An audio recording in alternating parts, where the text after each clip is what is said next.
When the Royal Automobile Club are asked to test a production model, they certainly do the job thoroughly.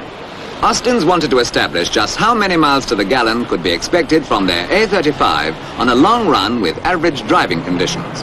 One of the first questions the customer asks about any car these days. So the RAC officials came along to the Longbridge works to pick an A35 off the production line with a metaphorical pin.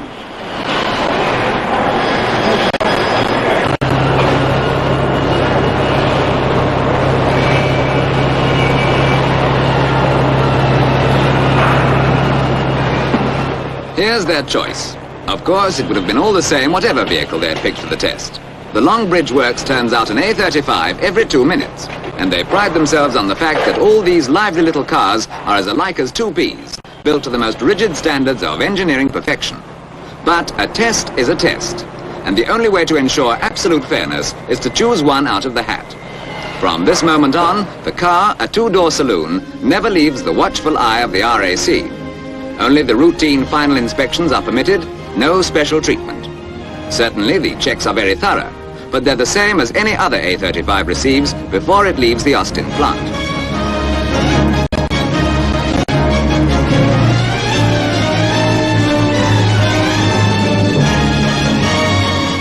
Only one modification is fitted, a special straight-up filler tube inside the boot to allow for exact measurement and for locking up between fillings until the test is finished.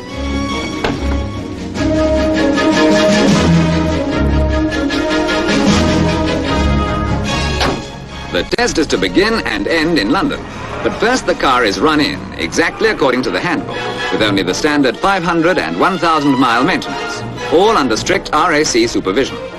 In the words of the RAC report, items recommended in the maker's handbook were dealt with only, no special preparations, tuning or other attention being required or permitted. For the trial itself, the fuel used is Shell Premium, and the usual recommended grades of oil in the sump, gearbox and rear axle. No upper cylinder lubricants or other additives are used.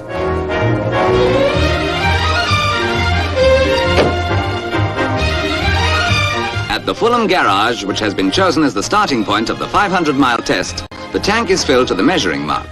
Leslie Webb, the RAC's chief assistant engineer, is the official observer on the trial, and the man at the wheel is Joseph Lowry, joint technical editor of the motor. Everything's in order, and they're on their way.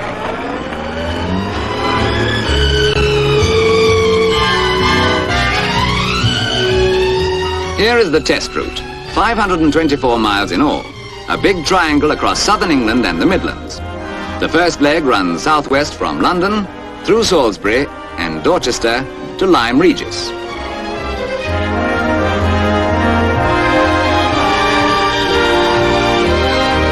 The second leg turns northeast to Swindon, Banbury and Leicester to Lincoln. There'll be no time for sightseeing on this trip, of course.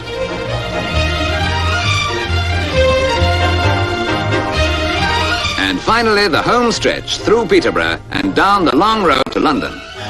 The route was chosen to give as representative a mixture of open road, hills and traffic as possible.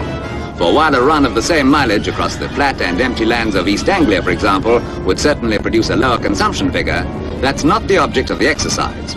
What the buyer of a car wants to know, and what Austins are trying to find out for him, is how many miles to the gallon he can expect, not how many he could expect if he were able to choose his own roads.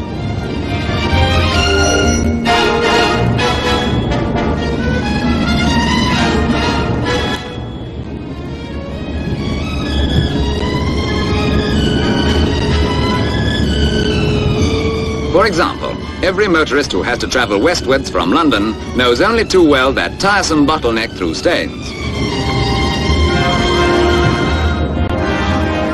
Once over the river into open country, the weather starts making things difficult.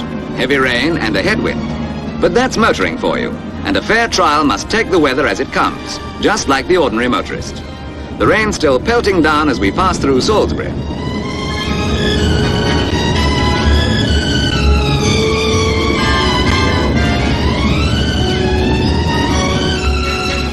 The cathedral city is left behind, and for a few miles we hit a brighter patch, but the wind's still against us.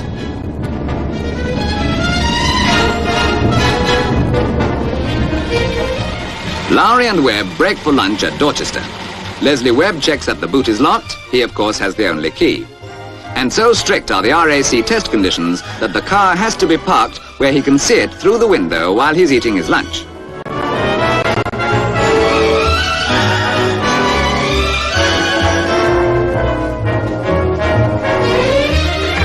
Off again on the last few miles of the first leg of the triangle. Still that southwesterly wind, but if it holds, it'll be behind us on the second leg, which will even things up a little. Still, even with the headwind, we're some 20 minutes in hand on our scheduled average of 30 miles an hour.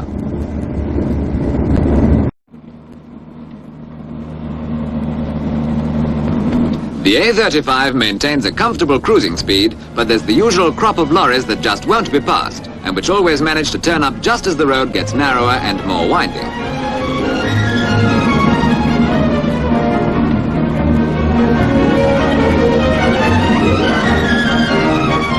All the same, a lively little car like this will find a chance to overtake sooner than most.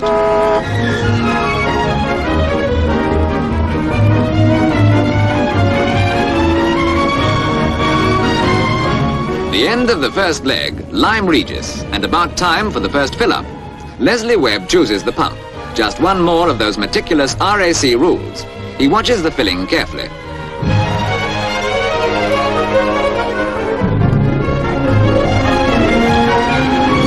He checks the filler tube for the exact level, and the boot is again closed and locked. Now we have some figures for a first reckoning of consumption. It works out at nearly 50 miles per gallon, but so far we've had the worst of the weather, and the average is likely to be better than that.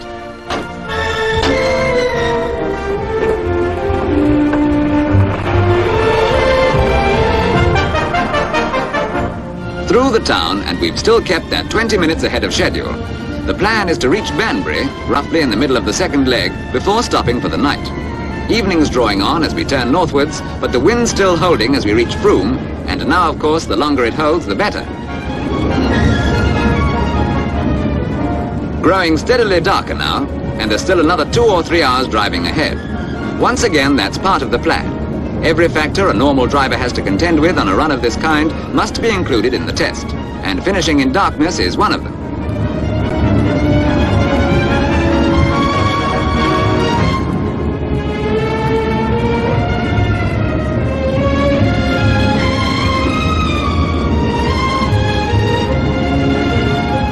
With nightfall, the wind has dropped, but we can't complain. It gave us a little help from Lyme Regis to Frome, and the weather forecast predicts some more help in the morning. Banbury, our stopping place for the night. A lock-up has been booked for the car. Off again after breakfast. Leslie Webb took the lock-up keys to bed with him, all the keys, for not even the RAC rules demand that he should sit up all night with the car.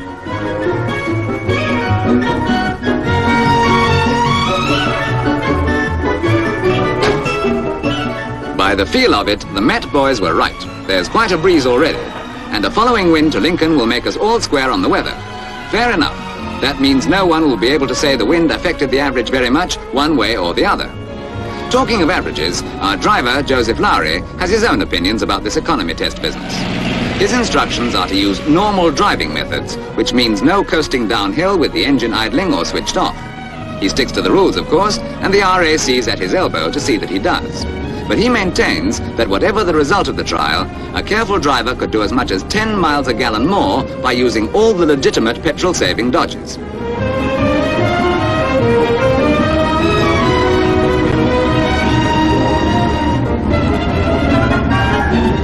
Still, a test is a test, and the idea is to find out what the A35 will do without the dodges. Anything that coasting will save, over and above that, is so much more in your pocket.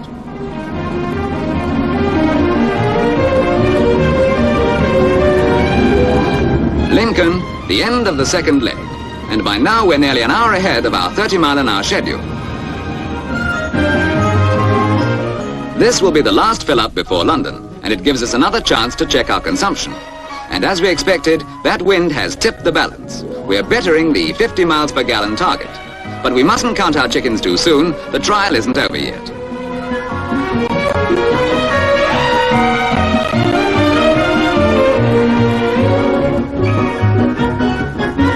All set for the last and shortest leg, the home run southwards to London. We'll need every bit of that hour's advantage, because from here on the traffic will be heavier and there's quite a lot of London between us and the Fulham garage. Bowling down the road towards Bourne, we're meeting our full quota of lorries. And now there's a strong gale in our face, so it looks as though we're not going to average out on the weather after all. All the same, we've still got most of that hour in hand.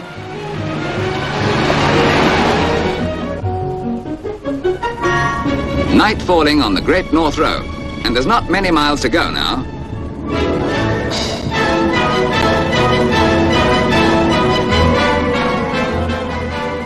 Into London, and the evening traffic's building up. We'll have to cross the West End in the thick of it.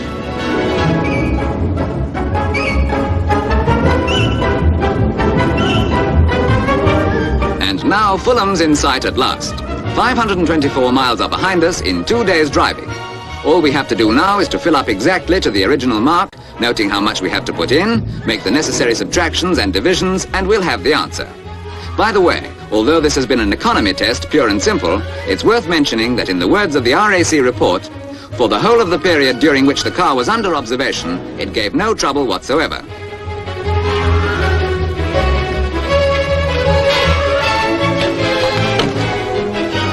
And now for the final verdict. An average for the whole run of 53.7 miles per gallon at 31.6 miles an hour. For economy, combined with reliability and comfort, this is proof positive that the baby of the Austin range is still, as it always has been, the finest value in the world.